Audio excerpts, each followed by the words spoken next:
morning. And welcome to the Sunday worship service of the Unitarian Universalist Society in Schenectady. We are located here in Schenectady, New York, and across the continent through the magic of Zoom. It is December 17th, a Sunday nestled between Hanukkah and the winter solstice, and it is the third Sunday of Advent. I'm the Reverend Lynn Gardner. She or they are my preferred pronouns, and I serve as co-minister of this congregation with the Reverend Wendy Bartell, who is not actually met by he or she or they, and so Wendy's name fits best. We gather today as the daylight grows shorter at this darker time of year, with sounds of life just busting out all over the place. It may be getting darker, but not less lively. No matter how much light or darkness nears, we welcome you, all of you, into this circle of caring, kindness, and compassion.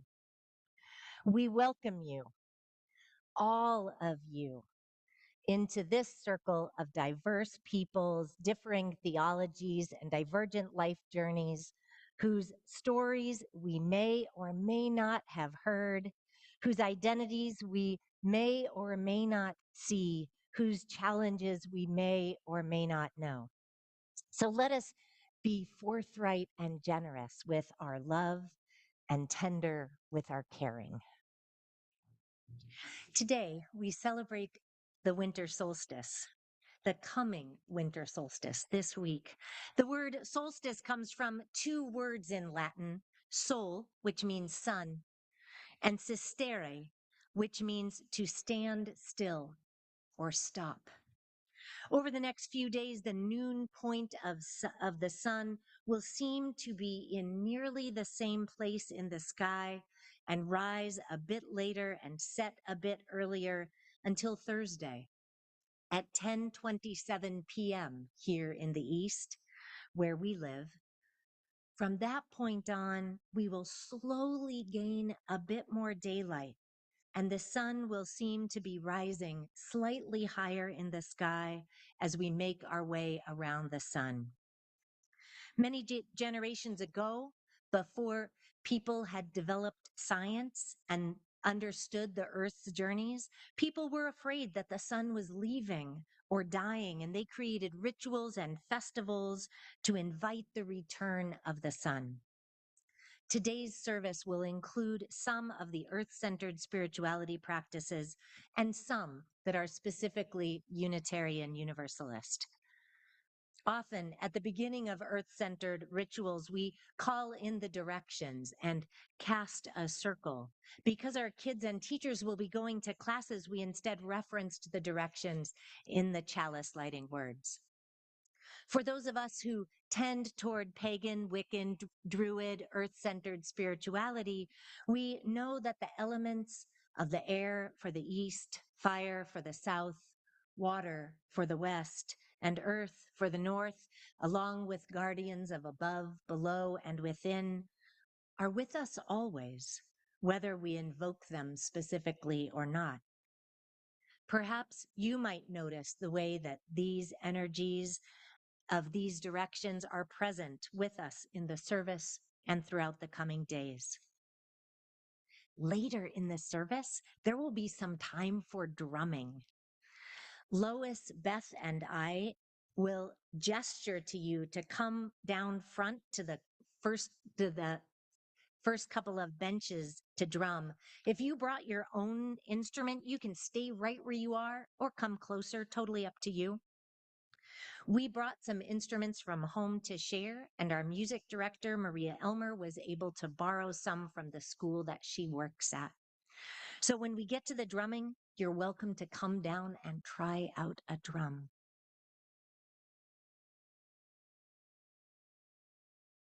Darkness grows as we make our way towards the winter solstice.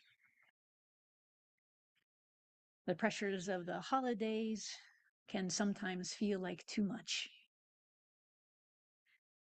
There are many stories and rituals throughout time and throughout the world that mark this season, this place on the path of the earth as it circles round the sun.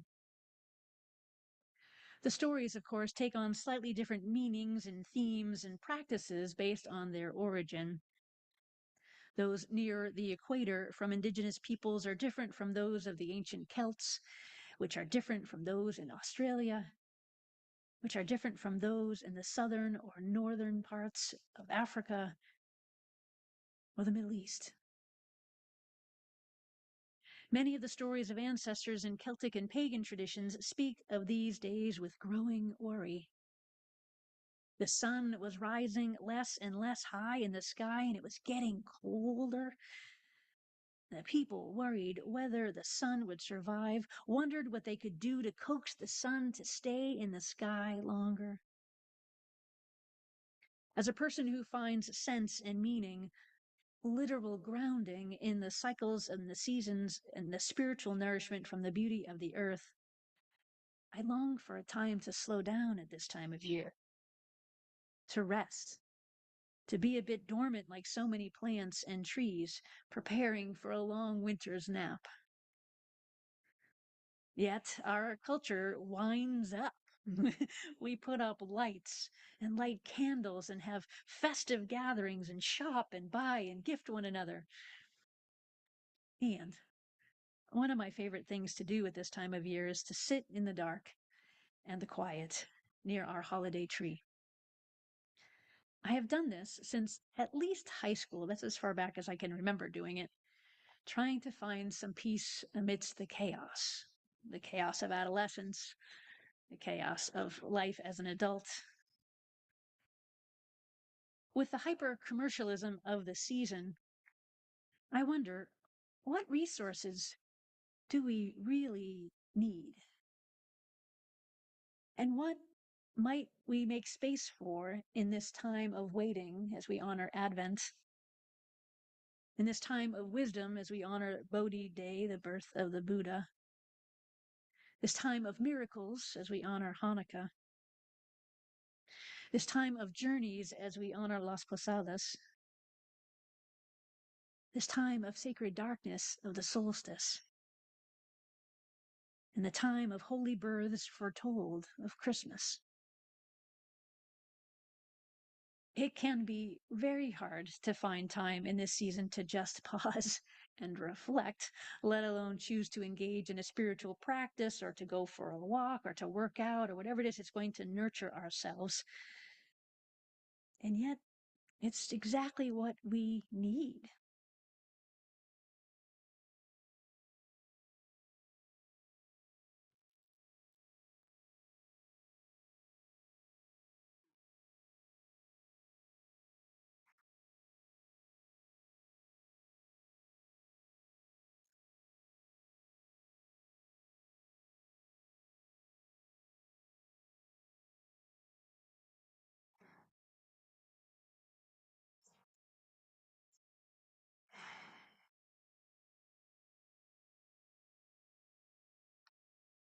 It could be hard to find that time, but it is so needed to help reset our bodies, our minds, our hearts. So this week, I invite all of us, because I have not yet done it this season myself, I invite all of us into this practice. Sometime, even just for 5 minutes, sometime this week, alone or with loved ones, give yourself permission to just sit. You might sit with the light of a candle or a chalice or a Yule log or Christmas tree. If it were last week, perhaps a menorah, or the following week, a kinara for Kwanzaa. But this week, find some quiet source of light and let the surrounding darkness hold you like a warm blanket. And just sit, listening. An unexpected gift may arise when we pause from all the plans and just be present with the dark. What is my heart dreaming of at this time of year? What can I risk doing, or who am I being called to become now? Just sitting, listening, opening our hearts to love. The poet May Sarton captured this practice so beautifully in her poem Christmas Light. But it could be any light or tree, really. And that's why I appreciate it so. She writes, when everyone had gone, I sat in the library with the small, silent tree. She and I alone. How softly she shone. And for the first time then, for the first time this year, I felt reborn again. I knew love's presence near.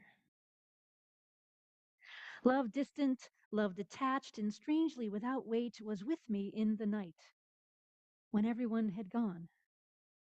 And the garland of pure light stayed on, stayed on.